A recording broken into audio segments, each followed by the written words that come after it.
की तो विश्वासच वाढला हवा. विश्वास हा वाढला हवा.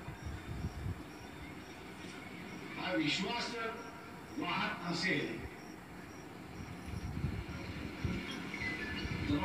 यांचा माहिती अधिकार कायद्याच्या कार्यक्षेत्रामध्ये अंतर्भाव होतो. या दिल्ली उच्च न्यायालयाच्या निकालाच्या विरोधात केलेल्या 3 याचिकांवरचा निर्णय आज सर्वोच्च न्यायालयानं राखून ठेवला. सरन्यायाधीश रंजन गोगोई यांच्या अध्यक्षतेखालच्या 5 सदस्यीय घटनापीठासमोर आज ही सुनावणी झाली. सर्वोच्च न्यायालयाचे महासचिव आणि केंद्रीय लोक माहिती अधिकारी यांनी दिल्ली उच्च न्यायालयाच्या निकालाच्या विरोधात 2010 साली या याचिका दाखल केल्या आहेत. पालघर लोकसभा मतदारसंघातून शिवसेना भाजपा आमदार प्रताप सरनाईक, एकनाथ शिंदे यावेळी उपस्थित होते. यावेळी रॅलीही काढण्यात आली. शिवसेनेचे आणि भाजपचे कार्यकर्ते आणि पदाधिकारी यावेळी उपस्थित होते.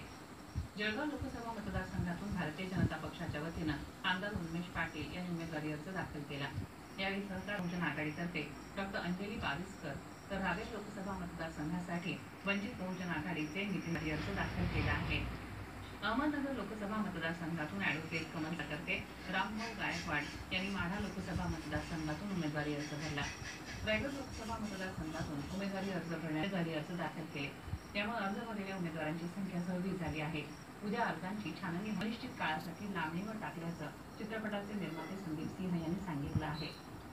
आणि यानंतरच्या बातम्या अल्पशा विश्रांतीनंतर.